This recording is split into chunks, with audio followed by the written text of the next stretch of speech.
था जहाँ के नियम कायदे कानून कुछ अलग होते थे। इस जेल के कैदी डेली अपने घर से बस्ता टांग के यहाँ पे आते हैं दिहाड़ी करने। कई माँ बाप उनके बच्चों को खुद इस जेल में फेंक के जाते हैं ताकि उनका बच्चा जिंदगी में एक सक्सेसफुल दिहाड़ बन सके। दरिंदे रोक दे बच्चा। मैं अपनी दिहाड़ी करने वैन से जाता था। हमारी वैन वाले ड्राइवर का नाम था भैया जी और उसकी वैन का नाम था मैजिक, जिसका हर दूसरे दिन टायर पंचर हो जाता था। बच्चे लोग स्कूल जाके पढ़ना सीखे ना सीखे टायर पंचर बनाना जरूर सीख जाते थे, लेकिन भैया जी से मेरा अलग अटैचमेंट था।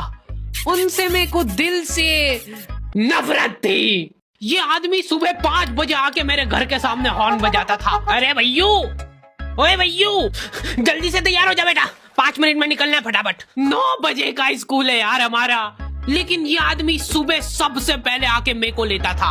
उसके बाद हम 3-4 घंटे पूरे शहर भ्रमण पे निकलते थे। शहर के पूरे आखिरी कोने से बच्चे ले लेके आता था ये आदमी। जहाँ पे वैन जा भी नहीं सकती उधर कूदा कूदा के ले जाता था ये, और फिर टायर पंचर हो जाते थे। शाम पड़े वापस से हमको घर घर छोड़ के आता था ये। जिंदगी बर्बाद कर दी थी भैया जी ने मेरी। सबसे पहले लेते थे और सबसे आखिर में छोड़ते थे, लेकिन मैं फिर भी उसी वैन में जाता था क्योंकि चमेली भी हमारी वैन में आती थी। और बात यह है कि वो मेरे पास ही बैठती थी, मतलब मजबूरन। उसके पास और कोई ऑप्शन ही नहीं बचता था और मैं बचाता भी नहीं था। मैं घर पे जाते थे, जो 2-3 घंटे मेरे को सोने के लिए मिलते थे उसमें सोता नहीं था और मैं प्लानिंग करता था कि कैसे चमेली सिर्फ मेरे पास बैठे। चमेली सबसे आखिर में आती थी और मैं सबसे पहले सुनसान वैन में चढ़ के बस्ता अपने पास में रख के और फसर के सो जाता था। बाकी सारे बच्चे अपना बस्ता गोदी में रखते थे क्योंकि तुम्हारे बाप की वैन नहीं है, मतलब मेरे भी नहीं थी, पर मेरे ऊपर भैया जी को तरस आ जाता था कि बेचारा 5 बजे से आया है, तो वो सोने देते थे। अरे कैसे चला रहा है ये गाड़ी? रुक जा, गाड़ी चलाना नहीं आती क्या? देखो, आदमी इतना तभी चिढ़ता है जब उसकी जिंदगी में कोई लड़की ना हो। नहीं है ना? नहीं, मैं समझ सकता हूँ लड़की ना होने का दुख दर्द। मैं भी किसी जमाने में लड़कियों की तलाश में गली मोहल्ले भटकता था। फिर एक दिन मेरे पास से वो निकली। जैसे ही मैंने हैपन खोल के देखा, उसकी आईडी मेरे फोन पे चमक रही थी। हैपन ये एक रियल लाइफ डेटिंग ऐप है। यहाँ पे तुमको वो लोग मिलेंगे जो तुम्हारे आस पड़ोस से निकले हो कभी न कभी। 100 किलोमीटर दूर रहने वाले लोगों से बात करके फायदा ही क्या जब तुम मिल ही ना पाओ। और अगर तुम्हारी घिनौनी शक्ल देख के यहाँ पे तुमसे कोई प्यार मोहब्बत नहीं भी करता है तो तुम फ्रेंडशिप तो कर ही सकते हो फिर भी। So go and check it out happen, link is in the description.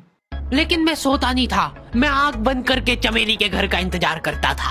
तो क्योंकि चमेली आखिरी में आती थी तो वैन पूरी पैक पुक हो रखी होती थी, बच्चे बाहर उबल रहे होते थे और मैं अपना बस्ता पास में रख के एक्टिंग देखो एक्टिंग।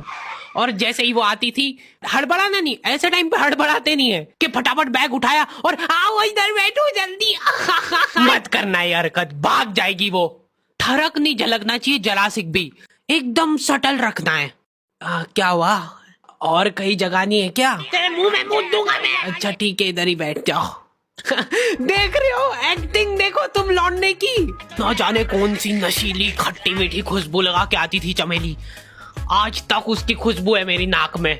मैं वो खुशबू का पूरा मजा ले ही रहा होता हूँ, इतने में एकदम भभका बास आती है निकाह से। जैसे ही मैं बाहर झांकता हूँ, मरा हुआ कुत्ता पड़ा है वहाँ पे। एक काली कार सूख करके निकली और मेरे बच्चे को मार दिया। कैसे करके निकली? शुक। ऐसे नहीं निकली थी, मैं यहीं पे खड़ा था, वो कार आ रही थी और जैसे ही वो बच्चा नीचे आया तब वो खड़ा, वो बच्चा चिल्लाया और फिर कार शुक करके भाग गई। उधर कुछ बच्चे ऑटो रिक्शा से भी आते थे स्कूल। ऐसा लगता था कि पूरे स्कूल के बच्चे इस एक ऑटो रिक्शा में ठूस ठूस के ले जाता है वो। ये ऑटो वाले और भैया जी दोस्त थे और अब ये बीच सड़क पे रेसिंग लगवा रहे हैं। इनकी गाड़ियां उबला रही है बच्चों से, फिर भी नहीं मान रहे ये लोग। नहीं जीतूंगा। स्कूल जाके वो पीछे मुलट के देख रहा है तो एक बच्चा नहीं बचा उसके ऑटो रिक्शा में। हमारे भैया जी बेचारे पीछे से उनके गिरे हुए बच्चों को उठा उठा के ला रहे थे। ये सब हरकतें करके हम लोग जैसे तैसे कैद खाना पहुंच जाते हैं। सुबह 5 बजे से निकलने के बावजूद हम लोग लेट पहुंच रहे हैं। वहाँ पे पहुंच के हमने देखा कि 4 लौंडे मरे हुए पड़े हैं। जिनको डॉन ने मारा है। डॉन हमारे स्कूल की इंचार्ज थी। डॉन का कद छोटा था और पेट मोटा था, और आश्चर्य की बात यह है कि समय के साथ उसकी हाइट कम हो रही थी। मतलब बड़े नहीं बड़े वो चलता है एक बार को, पर इसकी कम हो रही थी। डॉन बहुत स्ट्रगल करके कार से स्कूल आती थी खड़े होके, क्योंकि बैठ जाए तो उसको सामने की सड़क नहीं दिखती थी। वो अलग बात है, खड़े होके भी पूरा नहीं दिखता था। हर रोज 2-4 कुत्ते कुचलते हुए आती थी वो। फिर मेरे को समझ आया कि रास्ते में जो कुत्ते दिखे थे वो डॉन इस कैद खाने में छत पे बैठी रहती थी स्नाइपर लेके। कोई भी कैदी कुछ गलत गतिविधि करता हुआ दिखता था तो वहीं पे, मैडम इनकी लाश का क्या करना है? अरे ये तो आपको पता ही है। कहाँ रह गए थे यार झमू दीदी, फटाफट ये खून वून साफ करो। झमू दीदी बुलेट से स्कूल आते थे और ये अफवाह फैली हुई थी पूरे स्कूल में कि उनके घर पे मर्सिडीज भी है। लेकिन झमू दीदी हम्बल रहना पसंद करते हैं।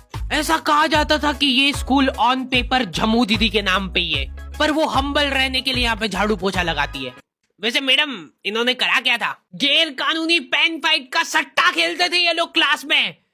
उससे मेरे को प्रॉब्लम नहीं है, मेरे को क्यों नहीं? हाँ, हमारी क्लास में पेन फाइट का सट्टा चलता था। हमारे इधर जो लौंडा पेन फाइट में जीतता था, सामने वाले का पेन उसका हो जाता था। कुछ बच्चे अपना सब कुछ दांव पे लगा देते थे और कर्जे में डूब जाते थे।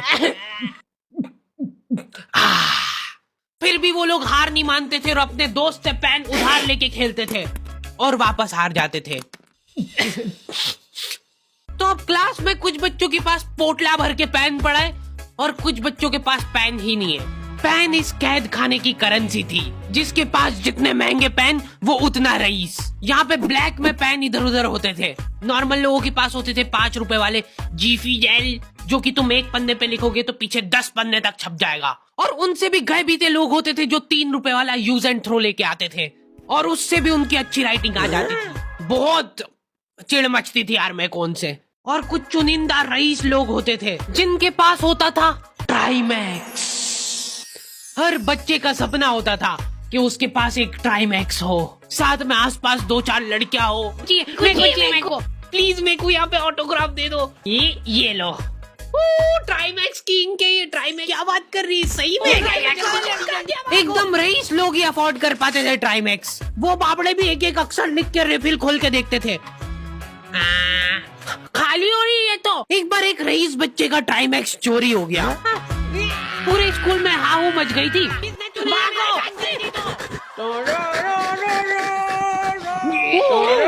देखो, उस दिन हमको पता चला कि वो आदमी दौड़ भी सकता है। हमारे स्कूल में कुछ भी कांड हो रहा है, ये आदमी सबसे पहले दौड़ के आएगा, पूरा बैग खोल चोर, और बच्चों के बैग चेक करेगा। स्कूल वालों को भी इसकी सैलरी देते वक्त सबसे ज्यादा आखरती है। सैलरी किस चीज की? इस आदमी की शक्ल देख के ऐसा लगता था कि ये स्पोर्ट्स की आड़ में वैन वालों के साथ मिलके बच्चों की स्मगलिंग करता है। इस महान आदमी का नाम था भूषण। इसने अपनी जांग पे टैटू करा रखा था, भू अलग जांग पे, सड़ अलग जांग पे। सर कल से खो खो खेलने के लिए कितनी बजे आना है? वो तो बैग चेक करा पहले तू। इन्होंने पूरे कैद खाने के कैदियों को लाइन से खड़ा कर दिया है। पेन हमारी क्लास के बच्चे का गुमा है और पूरे स्कूल में ढूंढ रहे हैं लोग। आखिरी में पता चलता है कि वो बच्चा घर पे भूल के आ गया था उसका पेन। सॉरी बेटा, एक फेट में मुंह देगा।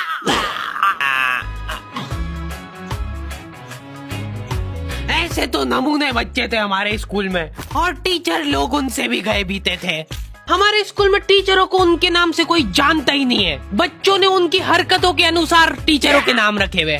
हमारे इंग्लिश वाले टीचर का नाम था छोटा भीम। इससे चिड़चिड़ा आदमी मैंने आज तक नहीं देखा। छोटा भीम की हॉबी थी लड़कों को कूटना। उस बेचारे की हाइट छोटी थी तो बच्चे के मुंह तक उसका हाथ ही नहीं पहुंचता था। बेचारा उचक उचक के मारता था, फिर भी कमर तक ही हाथ पहुंच पाता था उसका। एक पॉइंट पे मेरे को ऐसा लगने लग गया था कि उसको सैलरी लड़कों को कूटने की मिल रही है। कभी किसी बच्चे को बहुत ज्यादा मार दिया, घायल हो गया वो बेचारा, ये लो आपका एक्स्ट्रा बोनस। होमवर्क तुम्हारा बाप करेगा क्या? सर मेरे पापा मर गए थे। तू भी मर जा। ये लो। अरे वाह, नहीं चल रही, सांस तो नहीं चल रही है। हाँ कंफर्म मर चुका है ये। ओह ये लो आपका प्रमोशन हो गया है। लड़कियों से उसका अलग अटैचमेंट था। कौन सा परफ्यूम लगा के आई हो? सर थोड़ा दूर रहो। अरे मैं कुछ कर थोड़ी ना। भोली सी सूरत और आंखों में ठरक लेके स्कूल आ जाता था ये डेली।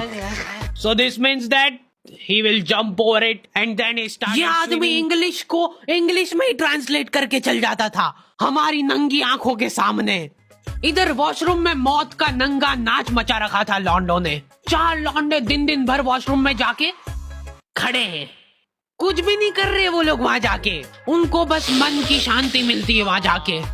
अगले दिन उन चारों ने प्लानिंग करी कुछ तो प्रोडक्टिव करते यार वहां जाके। अगले दिन वो सब पानी की बोतल लेके गए। अब वो पानी पी के हाथों हाथ मूत रहे हैं। और ये टीचर लोगों को प्रॉब्लम क्या है, बच्चे अगर वॉशरूम जा रहे हैं तो एक गया है तो अभी दूसरा नहीं जा सकता है। क्यों? तुम्हारे घर की लेटरिन थोड़ी ना है वो कि एक टाइम पे एक जना यूज कर सकता है। मान लो वो 2 जने अगर वॉशरूम में मिल गए तो वो क्या कर लेंगे ज्यादा से ज्यादा? भाई यहाँ का बल्ब निकाल लेते हैं ना। हाँ निकाल लो, फीस भरी है अपन ने। लॉन्डो को ऐसा लग रहा है कि इन्होंने फीस भर के पूरा स्कूल खरीद लिया है। 10 लॉन्डे कॉरिडोर में छाती चौड़ी करके चल रहे हैं प्रिंसिपल के सामने। प्रिंसिपल को इग्नोर कर रहे हैं ये लोग। इनको ऐसा लग रहा है कि इन्होंने फीस भर दी है तो प्रिंसिपल इनके पैर पड़ेगी। उनमें से आधों ने फीस भरी भी नहीं है। हमारा स्कूल बिल्कुल सेफ नहीं था। हमारे वॉशरूम में चोरियां हो जाती थी यार। बल्ब चोरी करने के बाद सब लोग अंधेरे में मूत रहे एक दूसरे के जूते पे। उधर कर। उसके बाद पूरे वॉशरूम में कुछ दिख नहीं रहा है चोरी करने का। तो ये लोग हाँ नल उखाड़ के ले गए। नल कौन ले जाता है? कभी वो मछली वाले साबुन चोरी हो जाते थे, कभी ये फिनाइल की सफेद गोली को माउथ फ्रेशनर समझ के खा जाते थे। भाई इसको चबा मत, इसको चूस, ज्यादा देर तक चलेगी ऐसे। ठंडक हो रही भाई, ठंडक। वीडियो पसंद आई होगी। अब कोई भी रोएगा नहीं। किधर गया? वो मर चुका है। लो भाई तुमको जो चाहिए था ले आया हूँ मैं। अपने दोस्तों को ब्लैकमेल करो उनकी गंदी फोटोज दिखा के कि उनको ये वीडियो मजबूरन देखना पड़े। बाकी अगर तुमको इसका सेकंड पार्ट चाहिए तो 2.5 लाख लाइक्स कर दो फटाफट। और हैपन चेकआउट करना बिल्कुल मत भूलना, लिंक मैंने डिस्क्रिप्शन में डाल दी है। मिलते हैं नेक्स्ट वीडियो में।